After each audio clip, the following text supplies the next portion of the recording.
السلام علیکم کلاس، آج ہم شعر نمبر 5 پڑھیں گے۔ اگر جیتے جی کچھ نہ ان کی خبر لی تو ہو جائیں گے مل کے مٹی میں مٹی۔ خبر، اطلاع، مٹی میں مٹی یعنی مر جانا، خاک ہو جانا۔ مفہوم، اگر ہم نے اپنی زندگی میں انہیں اجاگر نہ کیا تو یہ بھی ہمارے وجود کے ساتھ خاک میں مل جائیں گی۔ اپنی صلاحیتوں کو اجاگر کرنا، زندگی کا مقصد، اپنی خوبیوں کو نہ سمجھنا، وجود کا مٹی میں مل جانا۔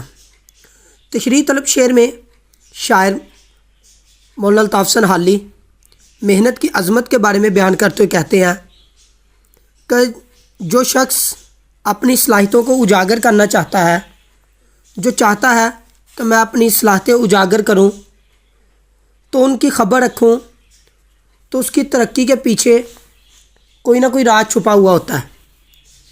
وہ اپنی زندگی کے مقصد کو سمجھنے کی کوشش کرتا ہے۔ زندگی اس لیے نہیں دی گئی کہ وہ اس کے مقصد کو نہ سمجھے۔ ہم یہاں دنیا میں آئے ہیں کسی نہ کسی مقصد کے لیے۔ اگر ہم یہاں پہ آ کر اپنے مقصد کو بھول گئے، یعنی ہم نے یہاں پہ محنت نہیں کی، ہم نے اپنی زندگی کا درست وقت تیار نہیں کیا، تو ہم نے اپنی صلاحیتوں کو اجاگر کرنے کی کوشش نہیں کی، تو ہمارا زندگی میں آنے کا مقصد ہی ختم ہو گیا۔ جب انسان اپنی زندگی کے مقصد کو سمجھ لیتا ہے، جب اس کی زندگی کا مقصد پتہ چل جاتا ہے، پھر وہ آگے بڑھتا ہے۔ جو شخص اپنی خوبیوں کو نہیں سمجھتا، یعنی وہ غفلت میں گزار دیتا ہے، تو وہ بیکار ہو جاتا ہے۔ اللہ تعالیٰ نے دنیا میں انسان کو اپنا نائب بنا کر بھیجا اور وہ اس مرتبے کو سمجھنے کی کوشش کرتا ہے، لیکن افسوس کے ساتھ کہنا پڑتا ہے انسان دنیا کی رنگینیوں میں آ کے اپنے آنے کے مقصد کو بھول گیا، اور اللہ تعالیٰ نے جو انسان میں بہت سی خوبیاں رکھی ہیں وہ ان خوبیوں کو بلا بیٹھا ہے۔ تو پھر شاعر کہتے ہیں کہ جب انسان اپنی خوبیوں کو سمجھتا ہے، وہ اگر ہم نے ان خوبیوں کو سمجھنے کی کوشش نہ کی تو سمجھ لیں انسان نے اپنی خوبیوں کو جیتے جی ہی مار دیا، یعنی کہ وہ ساری ختم ہو گئی۔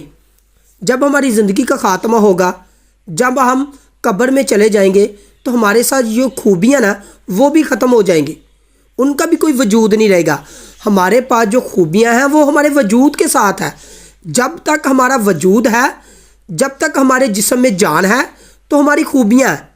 اگر ہم ختم ہو گئے تو ہماری خوبیاں ختم ہو گئی۔ مثال کے طور پر ایک شخص بہت ہنر والا ہے، بہت کمال کا اس کے پاس ہنر ہے، بہت اعلیٰ کام کرتا ہے، کیا مرنے کے بعد بھی اس کے ہنر کی تعریف کی جائے گی؟ جب وہ مر گیا، اس کا ہنر بھی اس کے ساتھ ختم ہو گیا، اس کا ہنر بھی قبر میں چلا گیا۔ تو اس لیے شاعر کہتے ہیں کہ ہمیں اب قبر میں جانے سے پہلے اپنی خوبیوں کو باہر نکال دینا چاہیے۔ ہمیں ان صلاحیتوں کو سمجھنا چاہیے جس مقصد کے لیے اللہ تعالیٰ نے انسان کو دنیا میں بھیجا ہے، ہم اس مقصد کے تحت زندگی گزاریں۔ تو شاعر کہتا ہے بے خبر تو جوہر آئینہ ایام ہے، تو زمانے میں خدا کا آخری پیغام ہے۔